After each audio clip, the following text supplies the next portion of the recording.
দুনিয়ার জীবনকে প্রাধান্য দেয়া যাবে না। ওয়ামা হাদিহিল হায়াতুদ দুনিয়া ইল্লা মাতাউল গুরুর, সম্পূর্ণ মরীচিকা। মরীচিকা দেখেছেন? দুনিয়ার জীবন যে কি জিনিস, যারা আল্লাহর পথে পরীক্ষার সম্মুখীন হয়েছে ওরা জানে।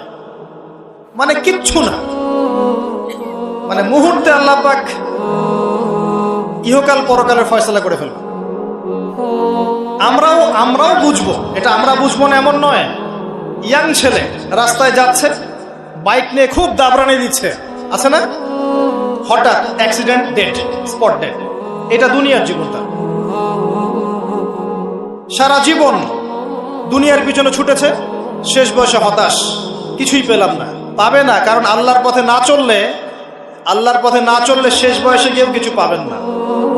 যন্ত্রণা, হতাশা, গ্লানি ছাড়া। তখন দেখবেন আত্মহত্যা করে শেষ, ডেড। দেখবেন অনেক প্রতাপশালী বাদশা বড় বড় লেকচার দিচ্ছে, হঠাৎ রাস্তায় হাঁটতে হাঁটতে ডেড। সারাদিন রাত জেনা করেছে, মদ খেয়েছে, জেনা ছড়িয়েছে সমাজে, নগ্নতা, অশ্লীলতা ছড়িয়েছে, ভাইরাস, মহামারী দিয়ে শেষ। দুনিয়ার জীবন কি জীবন! চোখের সামনে অহরহ এগুলো ঘটনা দেখছি আমরা। যাচ্ছে খুব সাদা আহ্লাদ করে, বর বিয়ে করতে যাচ্ছে, কার অ্যাক্সিডেন্ট, শেষ।